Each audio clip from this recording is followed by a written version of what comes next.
बिस्मिल्लाहिर्रहमानिर्रहीम। अस्सलामु अलैकुम वरहमतुल्लाहि वबरकातुहू। डियर स्टूडेंट्स, तो आज का हमारा टॉपिक बायोलॉजी के मुतल्लिक़ है, जिसमें हम वेजिटेटिव प्रोपिगेशन के बारे में पढ़ना चाहते हैं। ये भी एसेक्सुअल रिप्रोडक्शन का एक तरीका है, जिसमें प्लांट के किसी हिस्सा से एडवेंटिशियस रूट्स निकलना शुरू हो जाती हैं और ऊपर की जानिब उसकी शूट्स निकलना शुरू हो जाते हैं। दो तरह से ये अंजाम पाता है, natural vegetative propagation and artificial vegetative propagation. Natural में कुदरती तौर पर जो है वो प्लांट के कुछ हिस्से जो हैं वो नेक्स्ट प्लांट के अंदर ग्रो करना शुरू कर देते हैं, जबकि आर्टिफिशियल के अंदर जो है जिसमें इंसान का अमल दखल होता है, जैसे कटिंग है, ग्राफ्टिंग है, टिश्यू कल्चर एंड क्लोनिंग है, वो ऐसे वेजिटेटिव प्रोपिगेशन के प्रोसेस हैं जिसमें इंसान इन्वॉल्व होता है।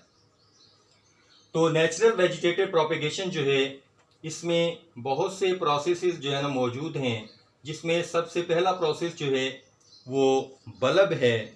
बल्ब जो है ये ओनियन के अंदर ख़ास स्ट्रक्चर होती है। जब हम किसी भी प्याज को खोलते हैं तो उसके दरमियान में बिल्कुल सेंटर के अंदर जो है उसका एक ऐसा बल्ब नुमा पार्ट होता है, जिससे नीचे की जानिब एडवेंटिशियस रूट्स निकलती हैं, जबकि ऊपर की जानिब जो है उसका लीव निकलना शुरू हो जाता है। इस तरह से हम इसको ड्रॉ कर सकते हैं। यानी एक प्याज जो है बिल्कुल सेंट्रल स्ट्रक्चर जो है उसकी यहाँ से नीचे की जानिब से उसकी एडवेंटिशियस रूट्स निकलेंगी। एडवेंटिशियस रूट्स ऐसी रूट्स होती हैं जो बीज के रेडिकल के अलावा पौधे के किसी पार्ट से निकलें। तो ये इसके स्केल्स हैं, बाहर की जानिब इसके ये इस तरह से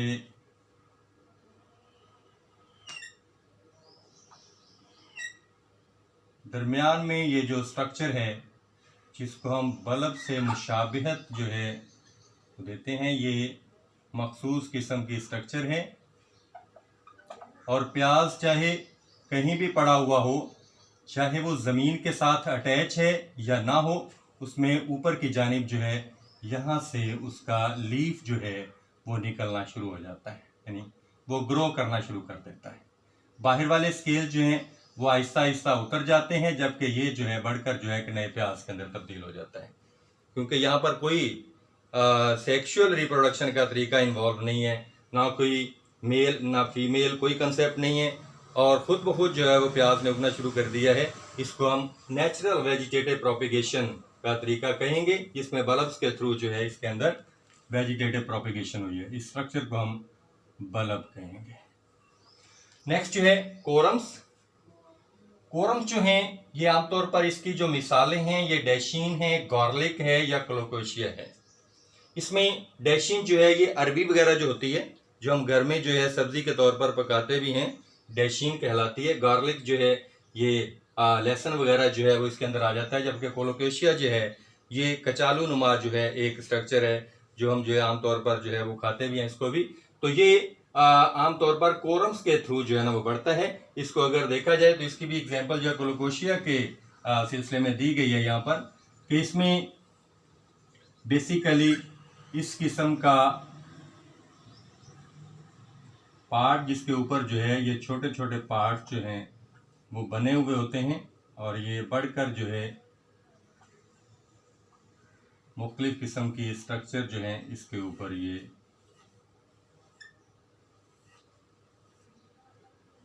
दूसरी साइड पर भी इसी तरह से इसके अंदर जो है ये स्ट्रक्चर जो है वो बड़ी हुई होती हैं। मुख्तलिफ साइडों पर ये जहाँ से इसने ग्रो करना होता है,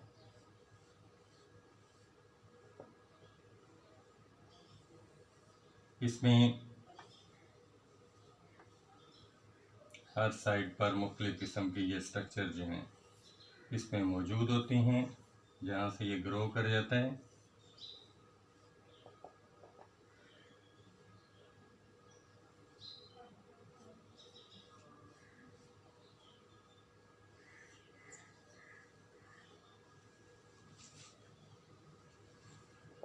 इस तरह से इसमें भी नीचे की जानिब से इस तरह से एडवेंटिशियस रूट्स निकलती हैं इसमें से मुख्तलिफ हिस्सों से, जबकि इन सेक्शंस में से इनके ये बनने वाले जो उभार हैं वो नए कोलोकेशिया के अंदर जो है वो तब्दील होते रहते हैं। क्यों कोलोकेशिया के अंदर जो है इस तरह से, या डैशिंग के अंदर जो है वो वेजिटेटिव प्रोपिगेशन जो है वो कोरम्स के थ्रू होती है। नेक्स्ट जो है हमारे पास राइजोम्स हैं। राइजोम्स ऐसे तने होते हैं जो अंडरग्राउंड बढ़ते हैं, ज़मीन के नीचे और ज़मीन के पैरेलल बढ़ते हैं, ज़मीन के अंदर ज़मीन के साथ साथ जो है बढ़ते हैं। ऐसे तनों को हम राइजोम्स कहते हैं। इस किस्म की जो रिप्रोडक्शन है वो आमतौर पर जिंजर, वाटर लिलीज और फरन्स के अंदर पाई जाती है। क्योंकि फरन्स का जो प्रोथैलस है, इसको प्रोथैलस कहा जाता है, ये ज़मीन पर चित लेटा होता है। इसमें नीचे की जानिब से एडवेंटिशियस रूट्स निकल रही होती हैं इस तरह से। यहाँ तो इसकी डायग्राम को फॉलो नहीं किया गया, लेकिन इस किस्म का ज़मीन के बिल्कुल मतवाजी मुख्तलिफ किस्म की इसमें एडवेंटिशियस रूट्स जो हैं हर साइड से निकलती हैं और ऊपर की जानिब से इसमें ये ग्रो करना शुरू कर देता है। क्योंकि ये ज़मीन के ऊपर चित लेटा हुआ है, इस वजह से हम इसको राइजोम कहेंगे। इस तरह जिंजर जो है उसकी एग्जाम्पल भी इसमें दी जा सकती है। जिंजर जो है ये मुख्तलिफ किस्म के अदरक वगैरह जो है या इस टाइप की दूसरी कुछ प्रोडक्ट्स जो हैं जिनमें इसकी डायग्राम को भी जो है आप इस तरह से फॉलो कर सकते हैं। यानी इसमें भी ये छोटे छोटे कट्स मौजूद होते हैं और एक हिस्से से दूसरा हिस्सा जो है वो जुड़ा हुआ होता है और जुड़कर जो है लंबी लंबी स्ट्रक्चर्स बना देता है।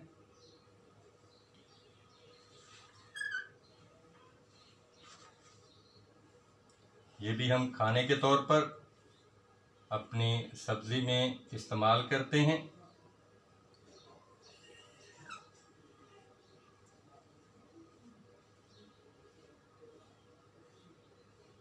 आम इस्तेमाल की चीज़ है। इसके अंदर भी मुख्तलिफ हिस्सों से ये निकली हुई स्ट्रक्चर जो हैं साइज में ग्रो करती जाती हैं। क्योंकि ये भी ज़मीन के चित लेटा हुआ एक ऐसा तना है, तो इसमें भी ऊपर की जानिब जो है इस तरह से ये इसकी शूट्स निकलना शुरू हो जाती हैं मुख्तलिफ जगहों से, जबकि नीचे की जानिब जो है एडवेंटिशियस रूट्स। हर हिस्से से इस तरह से ऊपर की जानिब ये शूट्स और नीचे जो है इसकी एडवेंटिशियस रूट्स जो हैं वो निकलना शुरू हो जाएंगे। तो यूं ये जो आमतौर पर जिंजर है जिसको अदरक कहा जाता है, ये राइजोम के ज़रिए से, क्योंकि इसके ये जो यहाँ पर तने हैं ये ज़मीन के साथ ज़मीन के नीचे चित लेटे हुए होते हैं, इस वजह से इस सेक्शन को भी हम राइजोम्स कहेंगे। नेक्स्ट जो है हमारे पास स्टेम ट्यूबर्स हैं। स्टेम ट्यूबर्स जो हैं ये आमतौर पर जो पोटैटोस हैं, आलू वगैरह जो है वो भी हम सब्जी के तौर पर जो है ना वो इस्तेमाल करते हैं, उनके अंदर यह तरीका तौलीद पाया जाता है। या जैम्स भी मखसूस किस्म के आलू कचालू होते हैं जिनके अंदर जो है ये तरीका तौलीद जो है वो पाए जाते हैं। पोटैटोस को अगर देखा जाए तो उसकी स्ट्रक्चर तो इससे मिलती जुलती होती है, यानी इस तरह से आलू की मखसूस शक्ल तो नहीं होती, मुख्तलिफ किस्म का है। इसके अंदर मुख्तलिफ जगहों पर ये आइस मौजूद होती हैं।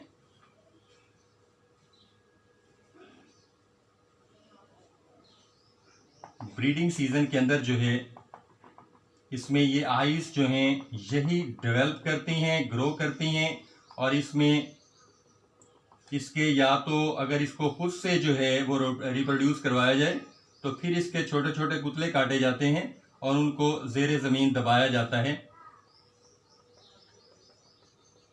लेकिन कुदरती तौर पर भी जो है अगर आलू जो है इस तरह से किसी जगह पर पड़ा हुआ हो तो उसमें ऊपर की जानिब से सबसे पहले इसमें से एडवेंटिशियस रूट्स निकलती हैं और ऊपर की जानिब इस सतह से इसमें से जो है इसका पौधा जो है वो निकलना शुरू हो जाता है।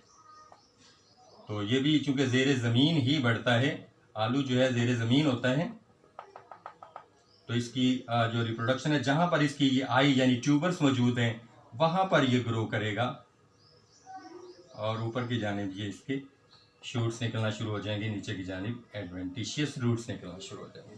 तो इस तरह से स्टेम ट्यूबर्स जो हैं उसकी मिसाल जो है वो पोटैटोज़ की शक्ल में दी जा सकती है। नेक्स्ट जो है हमारे पास रिप्रोडक्शन जो का जो प्रोसेस है वो रनर्स एंड सर्कर्स है। यहाँ पर सर्कर्स का लफ्ज़ इस्तेमाल किया गया, रनर्स का नहीं किया गया।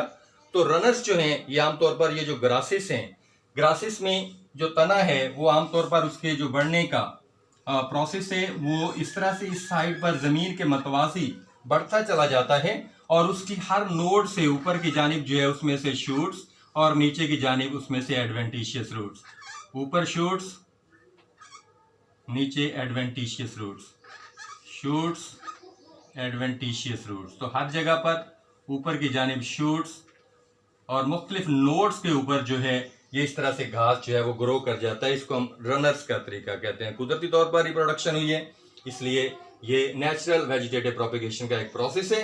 जबकि नेक्स्ट जो है इसमें उसने सक्कर्स की बात की है।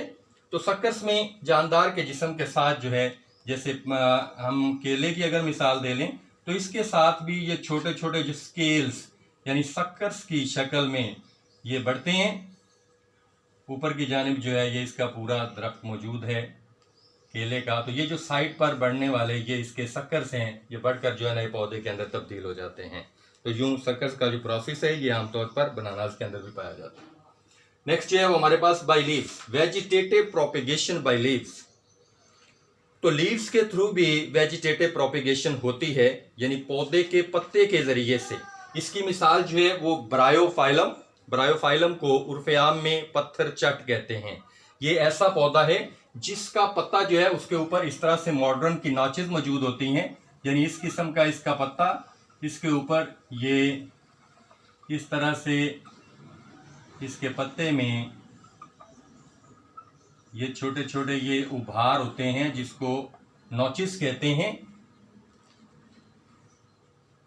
इसके ये पत्ता अगर तो दरख्त के साथ मौजूद हो, ब्रायोफाइलम के साथ, तब भी ग्रो करना शुरू कर देता है। नीचे की जानिब से इसमें से एडवेंटिशियस रूट्स निकलती हैं। जबकि अगर ये ज़मीन के साथ अटैच है और ऊपर जो है इसमें इस किस्म के इसके ऊपर जो है वो पत्ते लगना शुरू हो जाते हैं, यानी पत्ते से ही आगे जो है तौलीद का अमल यानी नया जो है वो पौधा बनना शुरू हो जाता है। ठीक है, मुख्तलिफ जगह से ये अल्लाह ताला की कुदरत है कि पत्ते से ही आगे जो है ना इसकी नस्ल चला दी गई है। किसी किस्म का कोई जिनसी अमल जो है इसमें नहीं हुआ और एक पत्ता जो है उसकी मॉडर्न की ये जो नोचेस हैं इससे जो है उसके आगे नए जो हैं वो यानी उसकी नस्ल जो है वो बढ़ना शुरू हो गई है, नए जो है इससे पौधे पैदा होना शुरू हो गए हैं। तो यूं ये जो 6 प्रोसेसेस हैं ये इसके अंदर चूंकि इंसान इन्वॉल्व नहीं है, कुदरती तौर पर ये वेजिटेटिव प्रोपेगेशन हुई है, इस वजह से हम इसको नेचुरल वेजिटेटिव प्रोपेगेशन कहते हैं। इंशाल्लाह नेक्स्ट लेक्चर के अंदर हमने आर्टिफिशियल वेजिटेटिव प्रोपेगेशन जो है ना उसको डिस्कस करेंगे। उम्मीद है कि आपको आज का लेक्चर समझ आया होगा। अगर इसमें किसी किस्म का अबहाम हो तो आप कमेंट सेक्शन में जाकर जो है सवाल कर सकते हैं ताकि आपको इसका तसल्ली वक्त जवाब दिया जा सके। अस्सलाम।